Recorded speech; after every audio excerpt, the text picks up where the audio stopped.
सरकार अविलंब बाढ़ पीड़ितों के आह का मलहम लगावे, तुरंत सुविधा उपलब्ध करावे, नहीं तो बाढ़ पीड़ितों की जो आह निकलेगी वह बिहार और मुजफ्फरपुर उत्तर बिहार के चक्का को जाम कर देगी। तो उसके लिए सरकार और प्रशासन उसके लिए जिम्मेवार होगा, यहाँ के बाढ़ पीड़ित जिम्मेवार नहीं होंगे।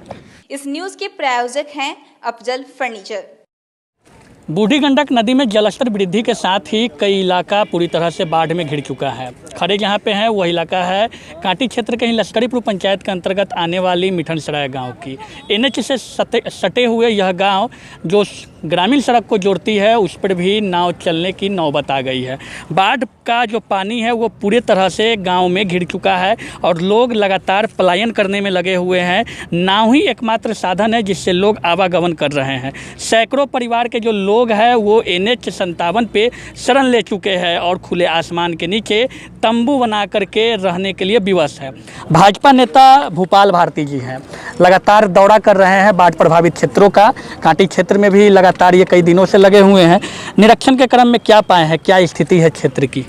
पिछले 2-3 दिनों से आपके जो कोल्हुआ पैगंबर पंचायत, दादर पंचायत और मुस्तफापुर पंचायत, इस तीनों पंचायत के लगभग हज़ारों परिवार विस्थापित हैं और वे लोग मुख्य सड़क पर या बांध पर शरण लिए हुए हैं। दुर्भाग्य की जब आज हम 2 दिनों से जब लोगों के बीच में गए हैं तो राहत के नाम पर अभी कुछ मिला नहीं है और लोगों को प्रथम जो है कि कम से कम वे लोग जो आज वर्षा हो रही है लेकिन उनके पास कोई तिरपाल नहीं है, घर से वो पलायन करके उनके घर में पानी लगा हुआ है, आ गए हैं लेकिन उनको रहने की जगह नहीं है, तो पहले उनको तंबू युक्त तिरपाल व्यवस्था किया जाए ताकि अपने आशियाना को छुपा सके अपने बाल बच्चों के बीच में। दूसरी सबसे बड़ी समस्या है कि घर वे लोग छोड़कर आ गए हैं लेकिन अभी उनके घर का चूल्हा बंद है, खाने के लाले पड़े हुए हैं। अब कहीं से लोग चूड़ा मीठा वगैरह की व्यवस्था कर रहा है। तो सरकारी स्तर से अविलंब हमने कल जब 2 दिनों के दौरा के बाद जिलाधिकारी महोदय से हमारी टेलीफोनिक वार्ता हुई है और उनको मैंने पिटीशन भी दिया, आवेदन भी दिया कि कम से कम 5 चीज़ों पर ध्यान दिया जाए। अविलंब उनको तंबू की व्यवस्था किया जाए, अविलंब उनके खाने के लिए सामुदायिक किचन की व्यवस्था किया जाए और उनके जो पशु हैं उनके पशु चारों की व्यवस्था किया जाए। अब मान गए कि वे लोग घर से यहाँ आ गए हैं, उनको शौचालय की सुविधा नहीं है, वे लोग कहाँ अब पूरा चौतरफा बाढ़ पीड़ित से लोग घिरे हुए हैं लेकिन उनके पास शौचालय की व्यवस्था नहीं है। उसके बाद पेयजल, अब कहाँ पानी के लिए लोग तरसेगा। तो जो इलाके में लोग शरण लिए हुए हैं वहाँ लोगों के लिए पेयजल की व्यवस्था कराई जाए, शौचालय की व्यवस्था किया जाए, माल मवेशी के लिए उनके लिए चारे की व्यवस्था किया जाए, उनको तंबू की व्यवस्था किया जाए और जिन लोगों की फसलें बर्बाद हुई है उस फसलों का पर्याप्त उचित मुआवजा दिया जाए ताकि वे लोग आने वाले क्षति को पूरा कर सके और पुनः आगे वाली ज़िंदगी जी सके। अच्छा, एक सवाल आपसे हम करेंगे कि कांटी क्षेत्र में देखा गया है कि जैसे NH से सटे हुए मिठनसराय गांव हो गया, कोल्हुआ पैगंबरपुर पंचायत, दादर कोल्हुआ पंचायत, बिजई छपड़ा, ये सब जो इलाके हैं ये कहीं ना कहीं लगातार बाढ़ से ग्रसित रहते हैं। हर वर्ष बाढ़ आती है, सरकार द्वारा बाढ़ पूर्व तैयारी की जाती है। भाजपा में हैं आप, इसलिए मेरा आपसे सवाल है, सरकार में रह करके सरकार के मंत्रियों द्वारा पहल नहीं की जाती है। जनप्रतिनिधियों का भी आरोप रहता है कि किसी प्रकार की कोई प्रशासनिक पहल नहीं होती है, सरकारी स्तर से सरकार उनकी बातों को नहीं सुनती।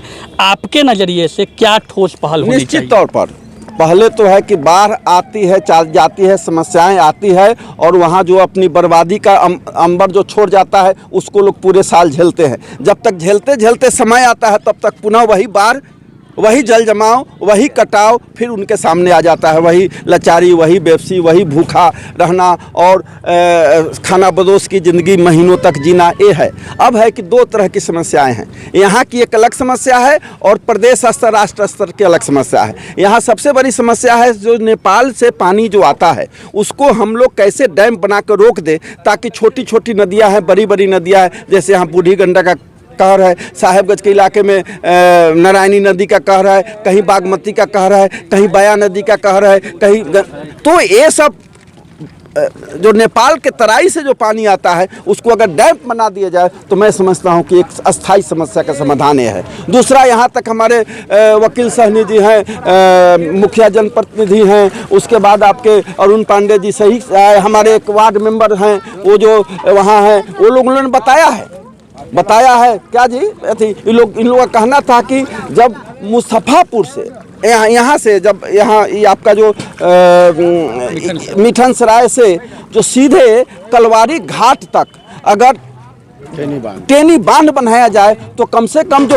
10,000 की आबादी जो हर साल बाढ़ की चपेट में आ जाती है उससे मुक्ति दिलाई जा सकती है। अच्छा, उसके लिए पहल कई बार किया गया है। आपको हम बता दें कि इसके लिए मंत्री के पास भी मुजफ्फरपुर के मतलब कि सामाजिक कार्यकर्ता अरुण पांडे जी के नेतृत्व में ही लगातार ये प्रयास कर रहे हैं, लेकिन ऐसा कुछ पहल जो हुआ लेकिन उस पर कोई काम नहीं होता। क्या है कि बाढ़ आई, सभी लोग के जनप्रतिनिधि से लेकर विधायक मंत्री सभी लोग सजग हो जाते हैं, जनता भी सजग हो जाती है, पीड़ित को भी दर्द लगता है, लेकिन जो जो बाढ़ समाप्त होती है और लोगों का दर्द कम होता जाता है, फिर वही ढाक के तीन पात की स्थिति हो जाती है। इसमें कहीं से कहने में कोई सच्चाई नहीं है। हम कहते हैं श्री अरुण पांडे जी हो, चाहे मैं हूँ, चाहे कोई भी जनप्रतिनिधि हो, इसके लिए लंबे तौर पर लगातार संघर्ष जारी रखना पड़ेगा और संघर्ष के माध्यम से सरकार से लेकर जिला प्रशासन तक इस टेनी बांध के निर्माण की दिशा में पहल करनी होगी। तभी मैं समझता हूँ कि इस 2-3 पंचायत की जो समस्या है, हर साल बाढ़ की त्रासदी आना और उस बाढ़ की त्रासदी में उनके अरमानों का बह जाना और उनके शादी विवाह तरह तरह की जो प्रकृति मैंने उनका जो है उसका भी अरमान समाप्त हो जाना और हमेशा सुखाड़ के चपेट में फिर साल भर 6 महीना लोग कमाएंगे किसी तरह, वो जो बर्बादी के मंजर को फिर आसियाना बनाएंगे, फिर आएगा बाढ़, फिर आसियाना उनका बाढ़ के चपेट में उड़ जाएगा। यह जो नीति बनी हुई है, इसके लिए अस्थायी समस्या का समाधान नेपाल से जो पानी छोड़ा जाता है उसको रोकने और डैम बनाकर इसका रोका जाए, और दूसरा यहाँ पर है कि यहाँ जो टेनी बांध जहां हम लोगों ने बताया है वहां तक अविलंब किया जाए। हम दावे के साथ कहते हैं कि इस बार बाढ़ लोग झेले, अगला साल बाढ़ नहीं झेले, इसके लिए हम ठोस पहल करेंगे। इसके लिए पार्टी से लेकर और सरकार से लेकर सभी तक अपनी मांग उठाएंगे और इनकी जनता की समस्या का समाधान करेंगे। लेकिन अभी की जो समस्या है कि सबसे पहले इनको भोजन की व्यवस्था कराई जाए, इनके रहने के लिए तिरपाल की व्यवस्था किया जाए, इनके पशु चारे की व्यवस्था किया जाए, इनके पेयजल की व्यवस्था किया जाए और इनके अन्य जो न्यूनतम सुविधाएँ हैं उसको तत्काल मुहैया कराया जाए। इसके लिए हम जिला प्रशासन से लेकर सरकार तक लिखा पढ़ी करते हैं और आपके चैनल के भी माध्यम से सरकार और जिला प्रशासन को हम बता रहे हैं कि अविलंब किया जाए, नहीं तो बाढ़ पीड़ितों का गुस्सा जब भी फूटेगा तो इस सरकार और जिला प्रशासन के बस की बात नहीं होगी। पूरा दरभंगा NH से लेकर मुजफ्फरपुर मोतिहारी सारा रोड लोग जाम कर देगा, तब सरकार की नींद उठेगी, तब हम समझता तब तक बहुत देर हो चुका रहेगा। इसलिए सरकार अविलंब बाढ़ पीड़ितों के आह का मलहम लगावे, तुरंत सुविधा उपलब्ध करावे, नहीं तो बाढ़ पीड़ितों की जो आह निकलेगी वह बिहार और मुजफ्फरपुर उत्तर बिहार के चक्का को जाम कर देगी। तो उसके लिए सरकार और प्रशासन उसके लिए जिम्मेवार होगा, यहाँ के बाढ़ पीड़ित जिम्मेवार नहीं होंगे। तो बिल्कुल बाढ़ की जो त्रासदी है उसको लेकर के लगातार बाढ़ पीड़ित आक्रोशित भी है, क्योंकि सरकारी सुविधा नहीं मिल पा रही है। भूपाल भारती जी हमारे साथ थे और उनसे खास बात हुई।